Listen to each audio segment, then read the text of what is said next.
শিশু আল্লাহ তাআলার এক বিস্ময়কর নেয়ামত, কোমল এক সৃষ্টি। শিশু মানেই সুন্দর, নিষ্পাপ এক মুখচ্ছবি, নির্মল চাহনি।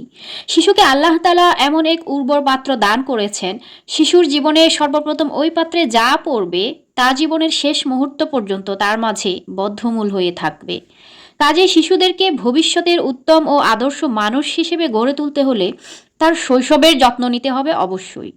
শৈশবকালে গভীরভাবে নিরীক্ষণ করতে হবে তাকে। শিক্ষা দিতে হবে দিন, আদব ও শিষ্টাচার। একটি চারা গাছের যত্ন নিলে যেমন বড় হওয়ার পর গাছ থেকে ফল পাওয়া যায়, ঠিক তেমনি একজন শিশুর জীবনও। একটি শিশু হয়তো বাগানের ফুল, নয়তো কাঁটা। শৈশবে শিশুর যত্ন নিলে বড় হয়ে সে ফুলের মতো সুবাস ছড়াবে, আর যদি অবহেলিত হয় তাহলে কাঁটার মতো বিঁধবে। শিশুরা অনুকরণ ভালোবাসে।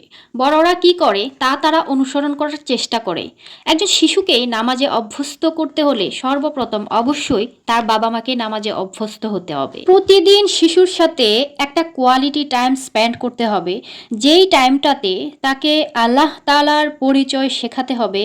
আল্লাহ তাআলার প্রতি তার হৃদয়ে ভালোবাসার বীজ বপন করতে হবে। শিক্ষা দিতে হবে ধর্মীয় আচার আচরণ, রীতিনীতি, সংস্কৃতি। মহান আল্লাহ তাআলার নেয়ামত ও ইহসান সমূহের গল্প শোনাতে হবে। নবীজি ও সাহাবীদের সিরাত থেকে গল্প শোনাতে হবে।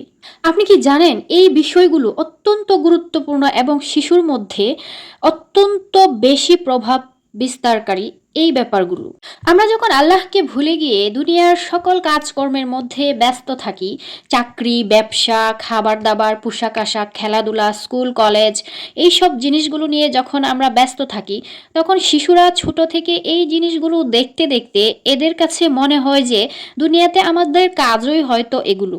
কিন্তু আপনি যদি প্রতিদিন নির্দিষ্ট একটা সময় তার সামনে আসল দুনিয়ার তথা আখিরাতের মূল লক্ষ্য ও উদ্দেশ্য নিয়ে আলোচনা করেন, তখন সারাদিনের রঙিন দুনিয়ার প্রভাব তার অন্তর থেকে মুছে যাবে। আল্লাহ ও ইসলামের প্রতি তার হৃদয়ে ভালোবাসার চারাগাছ জন্ম নেবে।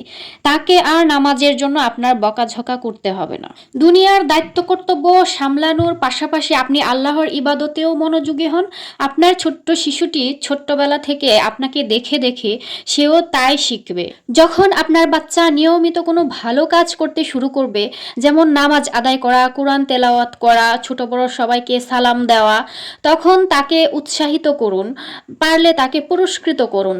40 দিন লাগাতার নামাজ আদায় করতে থাকলে তাকে বিশেষভাবে পুরস্কৃত করুন।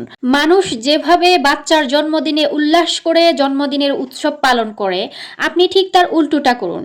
আপনি তাকে ভালো কাজের জন্য আনন্দিত করুন, উৎসাহিত করুন, তাকে পুরস্কৃত করুন। এর দ্বারা তার মাঝে আমলের প্রতি শ্রদ্ধা ও আগ্রহ তৈরি হবে। শুরু থেকেই ফজরের নামাজের প্রতি তাকে বেশি আগ্রহী করুন। স্নেহ মোহব্বত দিয়ে ঘুম থেকে জাগান, কোলে নিয়ে অজুটা করিয়ে দিন, তার নামাজের জন্য জায়নামাজটা বিছিয়ে দিন। অতঃপর দেখবেন যে এমনিতেই সে নামাজের প্রতি আগ্রহী হয়ে উঠবে। সর্বোপরি প্রতিটি শিশু মানুষের মতো মানুষ হয়ে বেড়ে উঠুক, সেই প্রত্যাশা। প্রিয় দর্শক, ভিডিওটি ভালো লাগলে অবশ্যই লাইক, কমেন্ট, শেয়ার করে সবাইকে দেখার সুযোগ করে দিবেন।